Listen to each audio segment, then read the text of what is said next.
everyone, and welcome back to the Leadership Project Live. This is our second live stream show, and what our vision here at the Leadership Project is to inspire all leaders to challenge the status quo, to get us to stop, reflect, and rethink what it means to be a leader in the modern world. And what that means for us is that we want to bring together viewpoints from people from all walks of life that are going to challenge our thinking and to get us to think about the leadership crisis that we see in the world.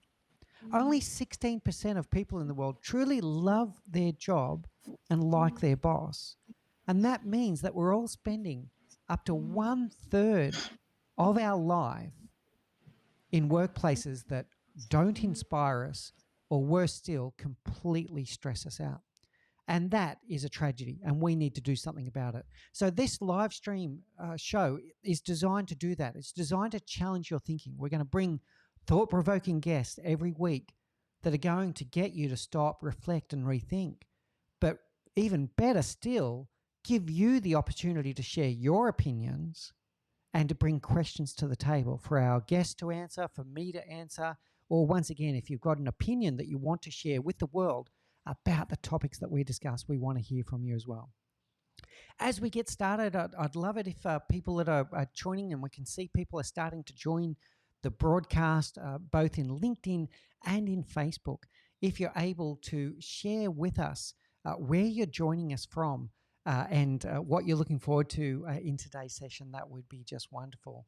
So I've seen there from Irene Rika, she's looking forward to today's session. We've got Gerald, very excited about what we're going to be covering today, and we've got Joanne joining us from Manila in the Philippines, which is wonderful. And then Gerald also sharing that he's from Cavite in the Philippines, which is just south of Manila. So wonderful. We've still got a lot of people joining in. My dear wife has joined saying good morning, so that's nice. We haven't seen much of each other this morning, so I've been working all day. So she's joined and saying good morning as well.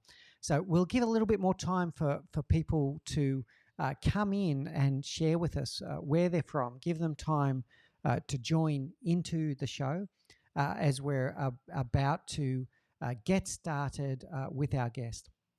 The guest we're going to have today, we're going to talk about the tricky transition to leadership. And there's a funny thing that happens in most people's career.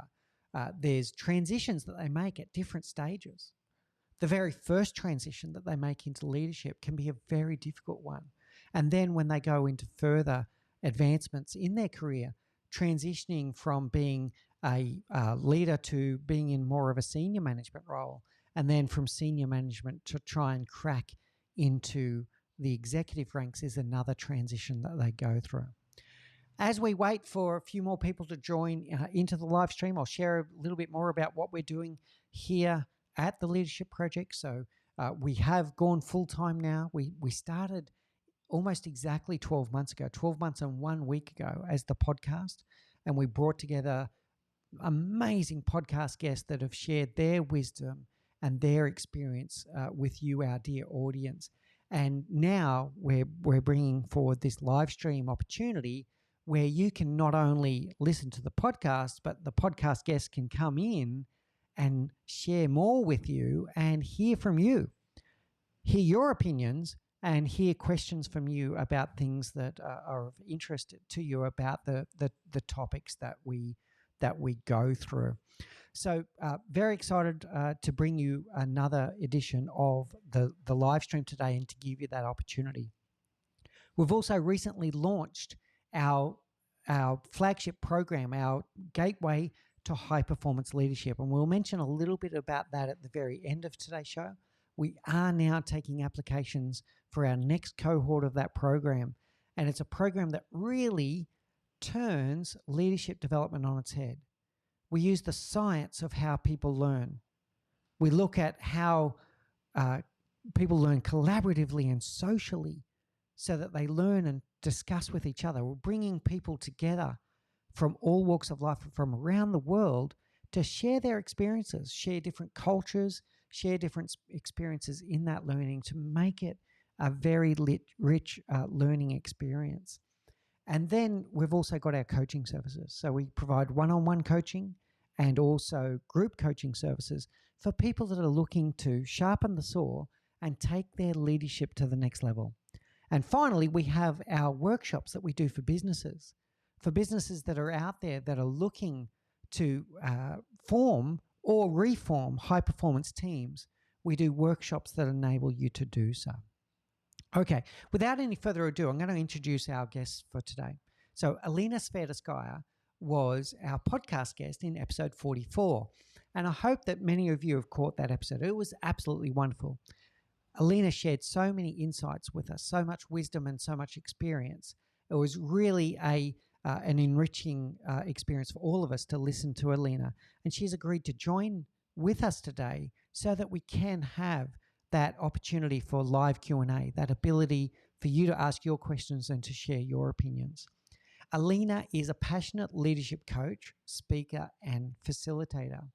And she helps organizations to turn managers into leaders. And there's a time and a place for both. We discussed this on the podcast. There is a need for management in the world without any doubt whatsoever, but we also need inspirational leaders that are able to inspire people into great action. And that's a big part of what Alena does. Her biggest passion is then showing people a glimpse of their potential and helping them to break down any mental barriers that are stopping them from bringing their true self and their true superpowers to surface, and then inspiring them into great action. So without any further ado, I'm going to bring her onto the screen right now. Here is Alena. Alena, it is so wonderful. Thank you for agreeing to be with us here today. Please spend a little time now introducing yourself and a little bit more about your background as we get started into today's material. Well, thank you so much for having me back. Our episode, I told you earlier, I re-listened to it, and there were so many gems. It was just a fantastic episode that we had. And so, my name is Alena Sviderskaia. I'm a leadership coach based in Toronto. So I'm here. It's almost nighttime. So I know some people are saying good morning. So good morning from a night Toronto. My passion, like you said, it's really about making workplaces better places to work, right? And it's like you mentioned, the leader's role in that engagement and passion is so key. So they become a bridge between the company and the employees, and they're so important. And my work is focused on helping managers become leaders and become effective in that. And a few things that you mentioned, it's really about practical leadership, because there's so much theory out there, but it's about how do you then take action on that? How do you apply the leadership skills to your specific situation? How do you make it part of your regular skill set and habit set, which is really, really important. My background is my background is in psychology and coaching, but I also spent over 10 years in corporate world doing finance and accounting. So I have a very diverse background, and I've personally experienced different styles of leadership, and that is why I'm here, because I know the impact that great leaders can have on performance. And if I can change some of those behavior because they can be learned, I'm really excited about that. That's wonderful, Alena, and thank you for sharing that. You have piqued my curiosity. How does someone go from psychology to finance to land in coaching? Tell us more about what inspired you there. So psychology was always my passion. From when I was a teenager, psychology was something that I really wanted to do. That was my first career of choice, and then life happened and things changed, and I was forced to change my careers, and I went in a complete opposite direction. So went into accounting, became a CPA, who I was for over 10 years. But as I was in my corporate career, I realized that what I was doing, the role that I was doing, was not allowing me to use my strengths. And that's how I ended up going back into the world of psychology. And then what I realized that the best way to serve to serve people is by helping bring out the best in them. And like I said, because in my corporate world, I saw the difference a great leader can make. And I realized that if I can help managers become better at what they do, better at leading their teams, everybody wins, because Mm. it creates such a positive ripple effect, because life and work are so intertwined, and probably more than ever these days we all know that now work and life really became the one. And like you said, it's a third of our lives. If we are happier at work, if we're more engaged genuinely, not because we're forced to, because money is not a big enough motivator, we need something from inside. So if we have leaders in place who can unlock this spark, who can unlock this belief in people, everybody wins. Families wins, kids wins, organizations of course wins as well. Yeah, yeah. The impact is far beyond organizational boundaries. When someone is a great leader, it impacts the way that they relate to all people. The person that Mhm. sells their groceries, or anything that any person that they interact with, when they've got that leadership mindset, it impacts all of Mhm. those around them, including their family. It also makes them, quite frankly, it makes them happier. And a happier person is also generally happier at Absolutely. home as well as at work. All right, we Mhm. discussed this a little bit on the podcast. I'd like to unpack it a little bit now. You speak about helping people transition from being just a manager to being a leader. And we did discuss that you need both. You need management and you need leadership. Mhm. What is the difference in your perspective between a manager and a leader? I think managers, and as like you said, managers is not a bad word at all. It's something that's very, very critical, and you need both. So management is really around managing projects and focusing on results, and how do we get from point A to point B more, step by step. How do we manage that within the time frame? So it's like, how do we use the resources that we have to get where we need to get. Leading is an extra layer to that. This is around, how can we do this in a way that is the most effective way? How do we support people so then they are inspired to bring their best? So that's where we are able to elevate performance through helping find strengths in teams and find the best way to apply those strengths. That's elevating the whole performance really to the next level. Yeah, very good. Okay. So, what do you think needs to shift in someone if they're moving from that management mindset to a leadership mindset? I think probably the biggest thing is that it's a people-based approach. Mm, It's the role of a leader is to get results. But to get results, we can do this in so many different ways. So if we think about, how can we focus on people, on our teams, and how can we support our teams in the best way, so then they get the results in a way that kind of goes with the flow. How can we leverage their strengths in the best way to get mm. results in the most effective way? Yeah, so if I can play that back to you, and some of the things that you've been sharing. So, a manager generally tells people what to do, and they've got a very goal oriented focus where Mhm. they might be a project manager who's obsessed with delivering the project on time, under budget, et cetera, and there's a need for that. And then a leader is looking to inspire people into action, inspire people to do things because they want to do it, not because you told them to do it, but because they want to do Mhm. it. And embracing this thought that you employed these people for their skill set. You employed them for their knowledge. You employed them for their experience. You employed them for their superpower. And a leader is able to Mhm. harness that, is able to inspire them and put them into action. The reason why you're paying them that salary, and then put it into action for greater impact. How does that definition kind of sit with you? I love that. And it's that's the easiest, that's the shortcut to the great results, right? Is when you can understand what that superpower is and appreciate it, and really make people feel valued.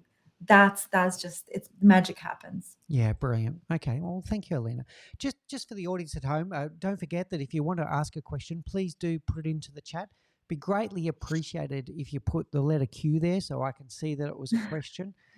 Also, keen to hear your opinions. If you've got a viewpoint on some of the things that we're discussing, please do let us know, and continue to let us know that you're listening, and where you're listening from. We greatly appreciate that as we do. And we saw there, Irene telling us that she's joining from Manila in the Philippines. We've got quite an international audience today.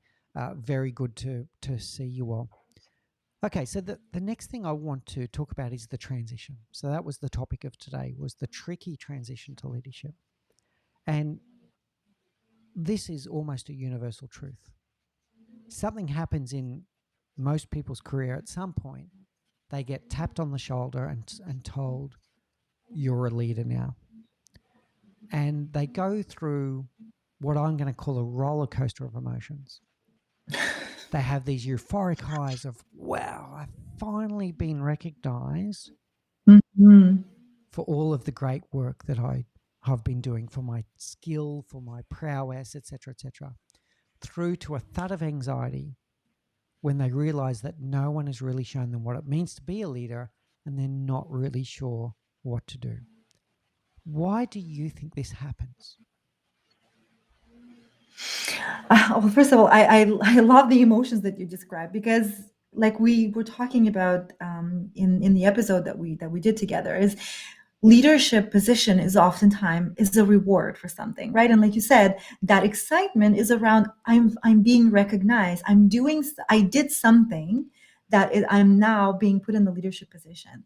So, and there's this confidence around, well, I've been recognized, I can do it, can easily turn into something, oh my God, now I'm continuing doing what I was doing, but it's no longer working. And you don't even realize, because you've never been in a leadership position, especially, when we're talking about the first time. So you realize as you're getting into it, maybe you realize that, that the actual picture is not what you imagine. Maybe you see that you imagine everybody's getting along, and you realize that your team is now starting to storm a little bit, right? There's conflict brewing, and you don't know how to address that. All of a sudden, the wheels kind of starting to fall off, and you realize, oh my God, what I've learned before, I can no longer use that. So I need something else, but there is a void there, right? Because as you said, if nobody really did anything, there's no formal transition to leadership, then you realize that there is a gap, but you don't know what to fill it with. And that can be really scary, because first of all, it's going from this high to this low, all of a sudden doubting everything you thought about yourself. And now you're walking around sometimes feeling like an imposter, that maybe you didn't deserve that promotion. And this is a scary thought, right? And this is really on top of now having so much more responsibilities and pressure, because now you're not only responsible for your own performance, but you're responsible for a team. You're responsible for people that report into you, and performance as a team as well. And that can be really scary. And it can be isolating as well, because now who do you go back to and say, maybe, maybe I need help here? Yeah. There's so many things that you're bringing up there, Alina. I want to unpack a few of them and summarize a little bit. The first thing I heard is that what got you here will not get you there, right? So Mhm. what's worked for you before will not necessarily be the things that you need to do now. That rule applies to any transition in leadership. So as you go higher and higher in organizations, what you've Mhm. been doing no longer is what you need to do next. So the comfort, you were in finance, Alena. So I'm going to pick on the entire finance industry for a moment. Your expertise in spreadsheets, in tax law, in whatever it was, in accounting rules, whatever it was that your specialty was in finance, doesn't mean anything anymore. What means Absolutely. what you need now is the ability to relate to other human beings. And guess what? Human beings are erratic. They're complex. They don't Mhm. follow accounting rules. They don't follow formulas. They turn up with their own opinions and their own personality and their They might have things going on in their life, and you end up in these situations where you're managing conflict for the very first time. And you never had to manage conflict in a spreadsheet, but now you've got to manage conflict between two human beings. And then the Mm-hmm. last thing I heard from you was then when that imposter syndrome does start to kick in, and you and I have discussed this before, it's very prevalent, and you feel like there's a void, and you feel like you want to raise your hand and ask for help, who do you raise your hand and ask to help for?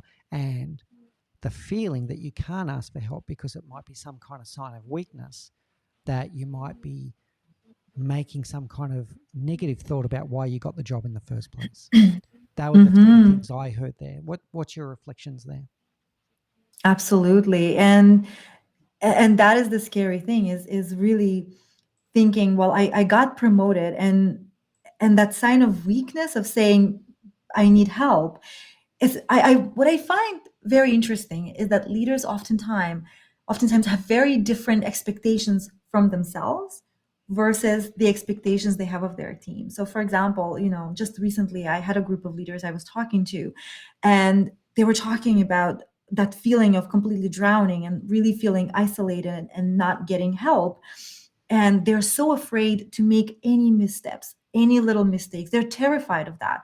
And then when I flip it and just ask a simple question, I said, well, anyone on your team, do you expect them to be perfect 100% of the time? Or do you expect them to ask for help? Do you expect them to to try something and fail? And they said, of course I do.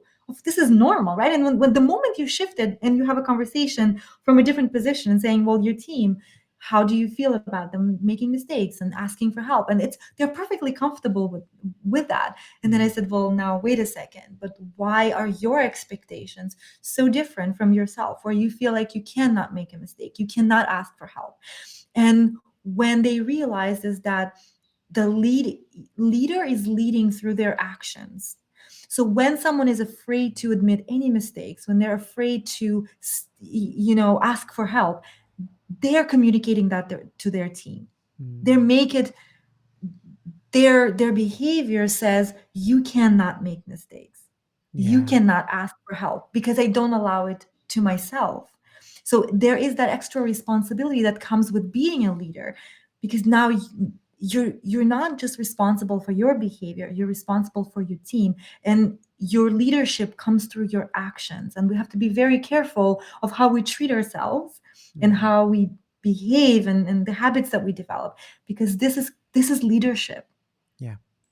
We're leading that way. One of the great things I learned from one of my great mentors, Melinda Muth, was that you're responsible for that environment, right? So creating that environment where the Mhm. behaviors can come through. So behaviors are a function of environment and personality. You can't control someone else's personality, but you can control the environment. And one of the things that you can do is behavioral expectation. And people are Mhm. looking to you to set that, right? So it's a very, very interesting observation that you make there, Alena. We're starting to get some questions through, and I want to mention at this point, people are joining from Facebook and also from LinkedIn. And I'll just do Mhm. a small little plug here for our Leadership Project Facebook community group. If you want to join that Facebook community group, you can continue these kind of discussions. These are the discussions that we are often having there in the community group. So I'll just mention that as we transition to some of these questions that we're getting. And the first question that we've received, Alena, comes from Joanne Ginto Gozon, and and hers was about expectations, which I think is wonderful considering what you've now been talking about. So I'll read out the question for you. How do you manage expectation when top management is expecting results, when your team is going through personal circumstances that are affecting their performance? So that difference between managing up and am I hitting my quarterly results versus I'm nurturing and looking after the welfare of my team. Any reflections there? Mhm. And I think providing feedback up and that communication up is really, really important. I think it's lacking at any level of organization, because nobody really likes to provide feedback up because of that fear of, well, what are the leaders going to think? But it's so needed. It's really, really interesting, because and I don't know if we discussed that in the episode or not, but as you go higher up, that information void of anything below you kind of becomes wider and wider. That feedback is becoming rare, more and more rare, because nobody is willing to give you this feedback. And oftentimes the expectations that the top management is providing is based on the assumptions of what's possible, of what's realistic. And if we're not managing those expectations by providing information, we're allowing that creation of unrealistic expectations, right? If someone says, well, you know what, I need this project to be done by end of the week. Someone who is in a senior leadership position doesn't have the same level of experience with what it takes to do the project that they're requesting you to finish by the end of the week. And if you're not providing enough information, factual information of what it takes to do that, then they're not able to see that. So always assume that they have good intentions, right? They may have lack of information. So in this case, manager often becomes a bridge of communication, right? Of kind of communication between what the company vision and goals are to the team. So now how do we look at what company needs, and how do we translate it into our team goals and individual goals? And then also bringing things back as well. So this is what my team is dealing with right now. This is really important to take into account. It almost becomes a negotiation in a good way, right? Saying, I need this by the end of this week. This is what it's going to take, and how can we make this happen? Because also, I think more and more people are realizing in the pandemic is how valuable great employees are and how easy it is to lose them. And I think now pandemic became a magnifying glass, and I think the importance of leadership is becoming more and more important. I think there's a lot of importance, attention brought to it, but also the value of employees is becoming clearer and clearer, that it's harder to find great employees. It's very important to keep them. So I think this manager has this role to play in the dialogue. And what's really interesting is that sometimes I speak to leaders who are really afraid to provide feedback up and push back. But once they do it, they actually get a lot of respect back from senior leaders, because not a lot of people are willing to do that. And it's really valuable, because sometimes the decisions that are made at the top, they're not the best decisions, because they miss important information that senior leaders just have. All right. There's a lot there, Alena. I want to summarize it a little bit. I love what you said about the bridge. You are the bridge. You are the communication bridge between the top leadership and your team. And that's a two-way thing. It's about bringing messages down from top leadership about the vision and the direction of the business to keep people informed, empowered, and motivated around the purpose and the vision of the business. And it's about feeding back up the chain what's happening on the ground. And I can say from firsthand experience here, it's very easy to make decisions in a boardroom where you've lost touch of what's actually happening on the shop floor. And if no one is telling you, giving you that temperature, giving you that pulse check, whatever you want to call it, you can make decisions that seem like a wonderful decision on paper, but are not necessarily what's going to work on the shop floor. So I love that bridge mentality, or that bridge analogy that you gave. I also love that you said that it builds respect. So by being open and transparent and say, hey, this is what's really going on out there, it does build respect from the senior leadership. There's some wonderful insights there, Alena. Thank you so much for sharing that, and I hope my summary was okay. Got another question here from Irene. So what about the organizational culture? How much does that affect a leader's transition to the role? Oh, it has a tremendous impact, of course, because it's if the value of if the main value of the culture is we invest in our people, we it's people first approach, that's going to affect the transition, right? It's going to affect the impact of the the amount of support you're going to get. If it's a coaching culture, you're more likely to get mentors and coaches in senior leaders to support you. If there's psychological safety, it's going to be much Mm. easier to raise a hand and to say I need help. If the leaders are giving an example of I don't know all the answers, which is a really big one, right? Is that it's one of the big myths that leaders need to have all the answers. So if your leaders are modeling that behavior and they're leading by example, and they're protecting their image and they have to know all the answers, they can't make any mistakes, your transition is gonna be much harder, rather than with leaders who believe in recurring one-on-ones and regular coaching conversations, Mm. not just to say, hey, you have a problem, come see me. It never happens. Yeah. All of a sudden, leaders don't see any problems because nobody wants to actively say, hey, I have a problem. But if you create a coaching culture where you have recurring one-on-ones with your team, and you create that space regularly, monthly or weekly, whatever it is, you're much more likely to hear about the issues, about the challenges, and build that trust Yeah, right well, away. yeah, well said, Alena. So summarize that a little bit again. So the culture of coaching, culture of learning, as part of that as Hmm. well, and the psychological safety to be able to raise your hand, ask a question, admit that you made a mistake, um, to be able to say, "Hey, I actually don't get this," is also an Hmm. example. But to do so in the safety that you don't fear any judgment and that you don't fear any retribution by just openly saying, "Oh, I'm not sure I get this," or "I think we've made a Hmm. mistake here." So psychological safety is a big one. I'm going to add one, and I'd like to hear your reflections on it, Alena, around this culture. And it comes back to that you're setting the environment again. I'm going to say the other one is, what behavior are you rewarding? Right. So Absolutely. the behavior that you have in your organization, are you rewarding those that speak up, for example? Are you, and this can go both ways, by the way. You could be rewarding the wrong behavior by either turning a blind eye and having acceptance of behavior that's not what you want in the business, and if you ignore it, it becomes a implicit endorsement of that behavior.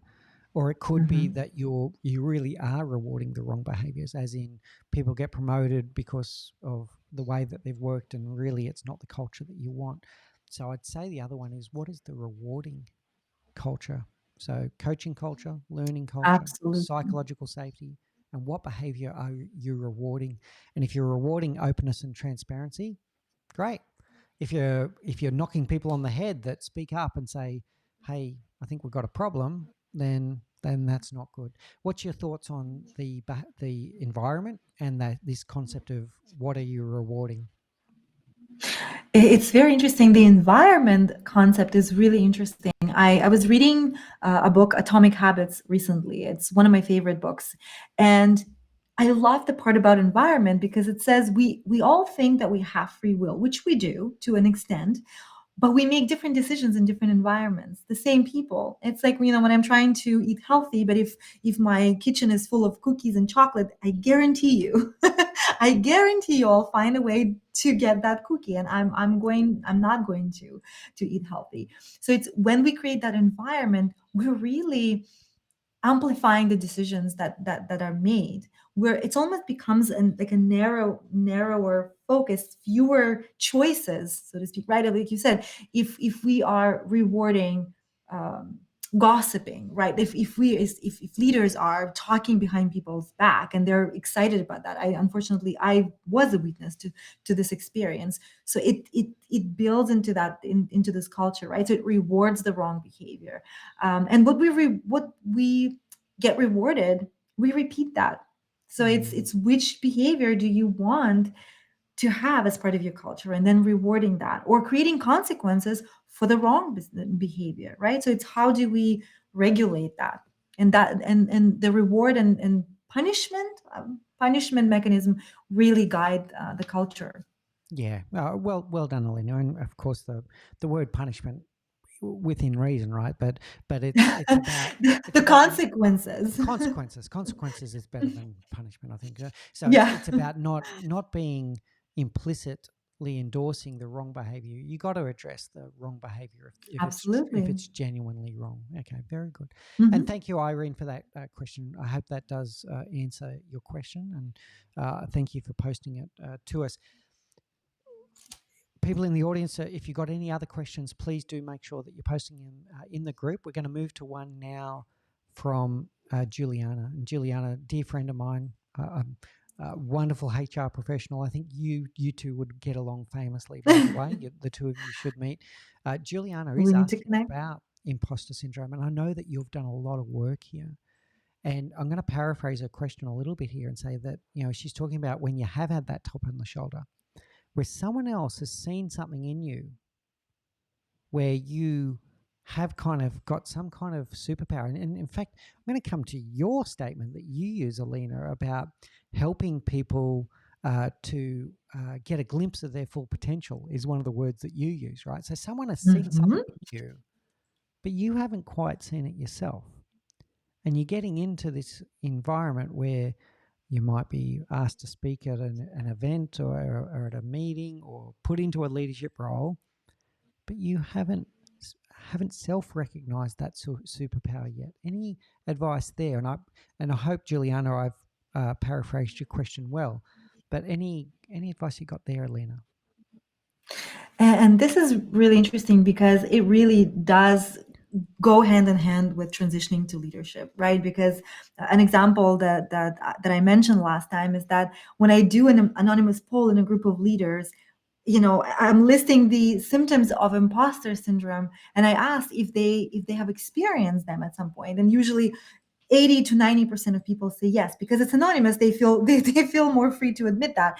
And it's shocking, but it's also great to see because it's really normal to experience that. And I had situations where people I have admired and I had no doubt about any of their leadership abilities, they would admit to still feeling like an imposter 10, 20 years later. So imposter syndrome is super normal. And actually, the more high achieving you are, the more likely you are to experience that imposter syndrome because you really want to perform at a really high level. And I think when it comes to leadership, especially transitioning to leadership, the imposter syndrome can come from a few different places. So one is the internal dialogue, right? Is you kind of putting yourself down, feeling scared of doing something and failing. But some of the imposter syndrome can actually have a base for it. Maybe there's a skill gap.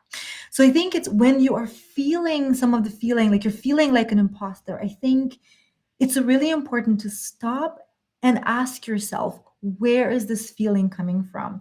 Because emotions are really such a powerful tool and we don't use them nearly enough. I think both positive emotions and negative emotions, if we embrace them and really look what's underneath them, they can tell us so much about ourselves. So when you feel the fear, feel like an imposter, and you ask yourself a question, so what's behind that? What am I really afraid of? Sometimes that fear can be just exaggerated protection mechanism, saying I'm afraid I'm gonna make a complete fool of myself when I present, let's say, right, presenting in public. So then you can actually use your logic to look, okay, what's the worst thing that can happen? What's the actual likelihood of this happening? So it's almost kind of, I think Tim Ferriss has this fear setting exercise where you really take the analytical approach to this and to say, okay, what are the actual chances of this happening?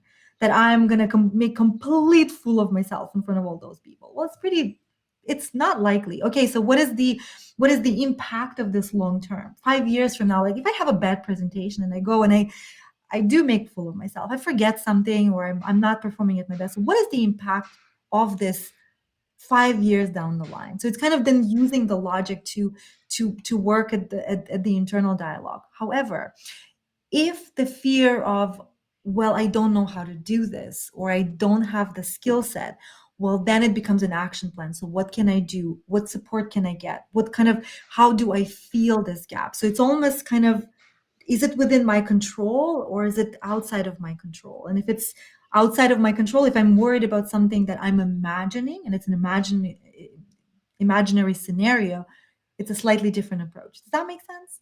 Yeah, it does. And I think that a lot of that relates to preparation, right? So preparing yourself mentally. Okay, so where am I?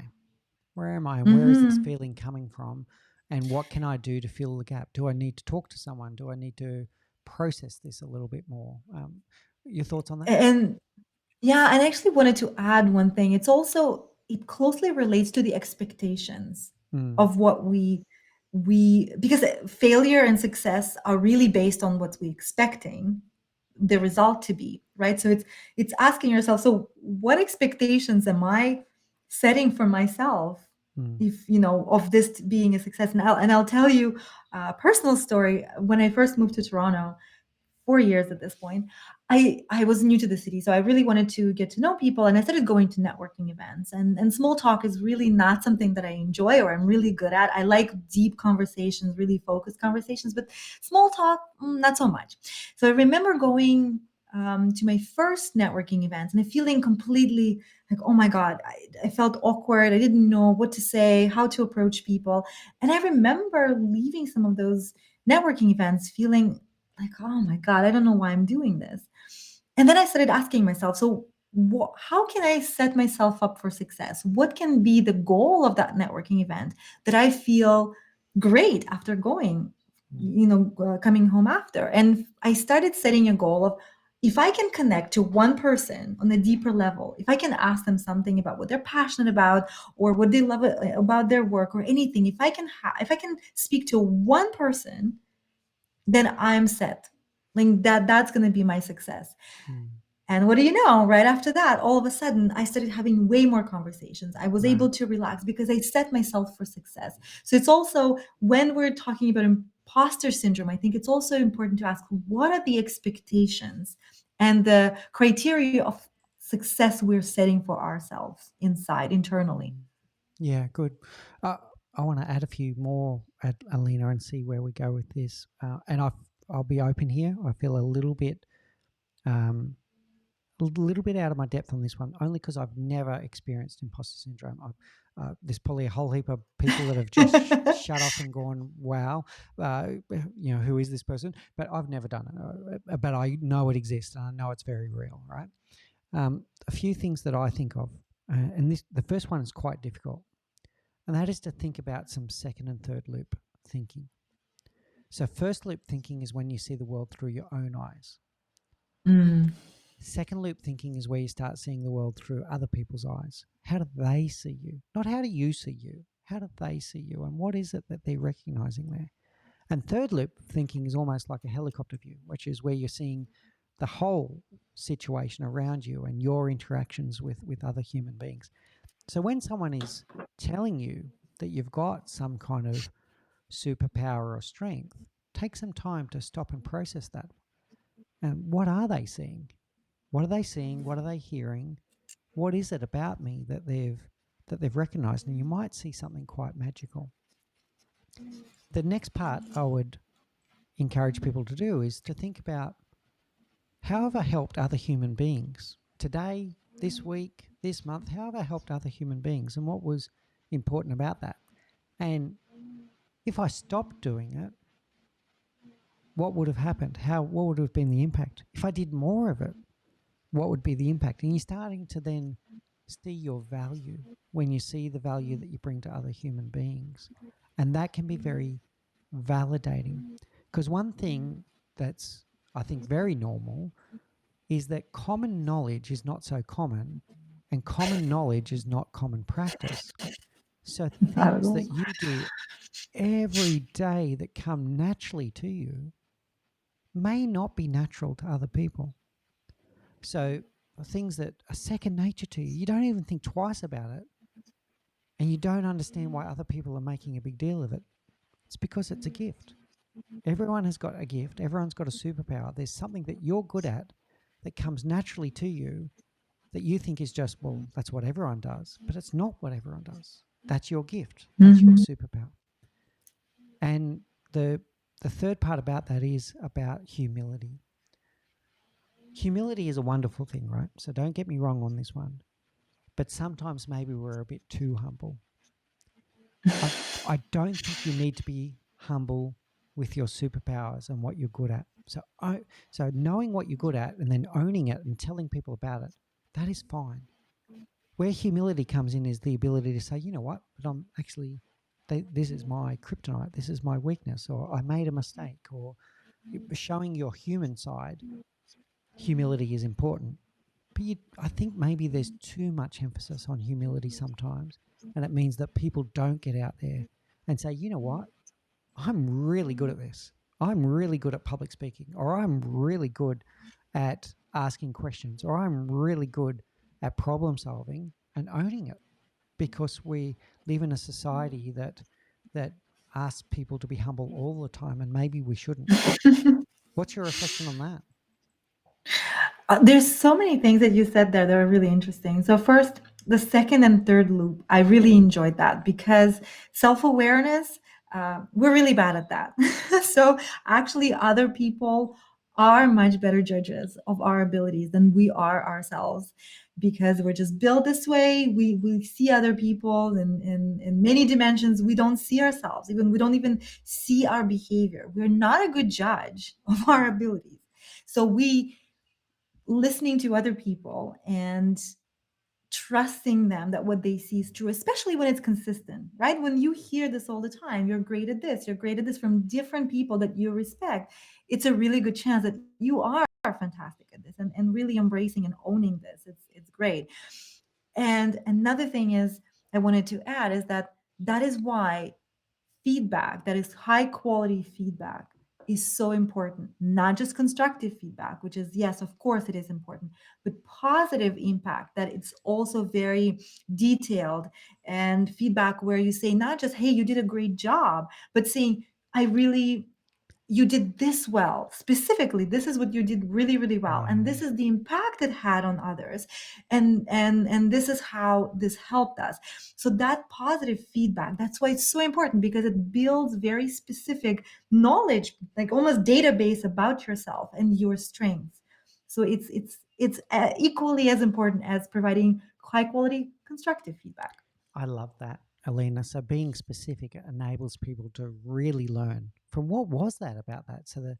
And it also validates that feedback. Like, instead of just going, Because if you oh, and if you hear it, you did a great job today. Um, it's not a pleasantry anymore. If you then add, I really loved the way that you did X, Y, Z. Now you go, Mhm. oh, okay, I must do a good job of that. Right. So you're starting to feel it wasn't just someone being nice to you. They're genuinely seeing you, and they're acknowledging Mhm. your achievements and what you're good at. I love that, Alena.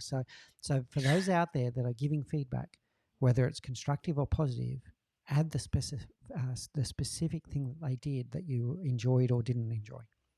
Sorry, Alena, I cut you off. No, and you mentioned about rewards, right? So it's that positive feedback is a powerful way to reward someone and to make sure that this behavior is repeated. So it's almost you're helping somebody to say, this is what you do really well. I really want you to repeat that. And now Yeah, it gives me very clear instructions. Okay, you do cool. this really well. If I repeat this, this would be valued and appreciated. So I'm much more Mm, likely to repeat this behavior. So it becomes a really yeah. powerful tool also of how to course correct. Yeah, really great. Well, thank you, Alina and Juliana. Your question was wonderful. Fantastic I, question. I, I, I feel like we must have just spent 10 minutes answering your question. It was such a great question, such a rich question. So thank you for bringing that up. Got a thank you here from Irene for also the answer that we gave to her question as well. We'll give a little bit of time just while we start to wrap up. If you've got any last minute comments or questions, please do post them in the chat now, so we give a chance before we close out today to address them. And in the meantime, Alina, I'd like to hand you the floor, and I'm going to say, what's the one piece of advice, if you had to break it down to one piece of advice for a new leader out there that's recently transitioned into a new role and they are struggling, what's the best piece of advice that you could give them? Oh, it's so difficult to just say one. What's one thing? But I think probably we're talking about the strengths, right? We're talking about how important it is to create motivational environment. So it's also um, for leaders, when they're trying to pretend to be somebody else or pretending to be strong and extroverted or whatever it may be, when they're pretending to be somebody to fit a mold, it can be very, very damaging. So the earlier you're able to find out what your strengths are and use them in your leadership style, the easier and more rewarding and exciting your leadership journey is going to be. And the more you can get, the better you can connect to people, the more you can get them to do. Because when you approach strength based leadership for yourself, you can also then apply the same thing for your team. And if you can strategically leverage strengths of your team, you elevate the performance of your whole team to the next level. And you're going to get engaged, motivated team who are showing up to work and not looking for ways to look for another job or to kind of skip on things, but they're going to bring their full selves to work because they're going Yeah. to feel authentic, they're going to feel connected. So if that's the shortcut to leadership, is to connection, to results, to everything, is find out who you are as a person and what are your superpowers and how you can Yeah. leverage them as much as possible. So working on that self-awareness as a pathway to human connectedness with others. That's really powerful. Alena, thank you for that. We have had another question come in from Gerald. And this, we're going to extend the live stream by 2 hours. This is a complex question. As a leader, how would you persuade people to do what you want? I think the easiest way to persuade people to do what you want is to get them involved in the process of making the decisions. So it's co-creating together something. So it's if we've all been there when we're teenagers and our parents tell us what to do. We don't like that. Nobody said, hey, tell me more. Tell me what other things I need to do. I can't wait to do them. So it's really, how do you get someone involved in the process of understanding what needs to be done and finding the solutions? Because, like I said, there are many different ways to get where you want to get. So how do you then involve your team into finding the solutions, setting the goals? Setting the goals together as a team is so much more powerful than telling, hey team, here's the 5 goals you need to do. So same thing with performance expectations, right? Like with performance reviews, I remember being handed down these are your performance goals for this year.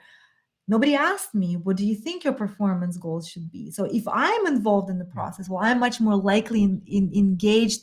I have much more accountability. I have much more just engagement in doing that. So if you can get them involved in brainstorming, setting goals, measuring the results, learning from mistakes, then you create this partnership. You're Yeah. much more likely to get what you want. Well said, Alena. Telling people what to do doesn't usually go very far. And I love your analogy of the child that will do the exact opposite of what the parent We're wants still them to do. we're still all kids. We're still, Yeah. that's why we talked about this. That's why Mm. leadership is a lot like parenting Yeah. because we're all kids inside still. So Yeah, brilliant. Okay. And then building on from that, start with sharing the problem space that you're trying to solve. Share the problem with the team. Share with them why it's important and why you're doing what you do, and then listen and let them go through a journey of mhm. discovery where they find the path. And listen very openly, with an open mind, with an open heart, with an open will, because they might come up with a better idea than what you had. And then if they've come up with the idea, they own it. And when they own it, they implement it. They might come up with the Mhm. exact same idea that you had, but it's now more powerful because it came out of their mouth, not out of your mouth. And they own it and they take that ownership. All right, we've got another one coming in here from Faris in Singapore. How do you deal with criticism from your own team, especially about how you manage the team? That's an interesting question. So first of all, if you have criticism from your team, congratulations. It means that your team is actually feeling Safe. having Yeah. enough trust and psychological safety that they're willing to share this with you. So I think it's celebrate immediately that people your team is actually telling you, because if you don't have the information about what you're not doing well, you can't change anything. So Mm. it's feedback is a gift. It truly is a gift because it helps you understand and correct your performance. And it can be it really depends on what the criticism is about. Some of it may be within your control, some of it may be with outside of your control. So if it's outside of your control, it may be a conversation around filling some of the gaps and assumptions, right? Because the same thing we talked about, the information gaps from senior leaders, that they don't see things that are happening on the shop Yeah. floor. Well, the same thing from the team. Sometimes they don't understand all the things that are going up, really three levels up, right? So it's creating that and filling in those information gaps. But if it's something that you can control and you can improve, it becomes a really powerful mechanism to really grow as a leader and to grow together with your team. Because just think about it this way: if your team is able to give you some constructive feedback, let's call it, right, you now have a control of changing things. So it's really really important. And I think, but I think the attitude towards criticism in general relates to our mindset. If we have a fixed mindset, and if we believe that whatever we were born with we cannot change, we're much more sensitive to criticism. Because Yeah. then when we don't believe that we can change deep down, then that's where it becomes painful. But if we have a learning mindset, if we really Yeah. believe that we can change, then you can welcome it more Yeah. Brilliant. openly. Yeah. Yeah. And also, the last thing I wanted to say about this is it also can become a really powerful mechanism for motivating your team. Why? Because when your team provides you with information, especially feedback like this, you send a message by, first, I listen to your criticism and I'm taking an action on it. It's such a powerful message to communicate to your team that they matter and their opinion matter and they can change something. Yeah. So I think it can be also a powerful leadership tool in itself. Yeah. What do you do with this feedback? Yeah. Wonderful, Alena. And just to summarize that, so congratulations on the environment created. Take the feedback as a gift. Listen without judgment. Don't get defensive, and then take it as a growth opportunity. Yeah, really good advice there, Alena. We're going to have to wrap it up now. We're getting some compliments through from the group. So Juliana, appreciating the response, really appreciating the session, that helping to encourage others in their development. So a great vote of confidence there from Juliana, someone that I truly admire. So it means a lot coming from her.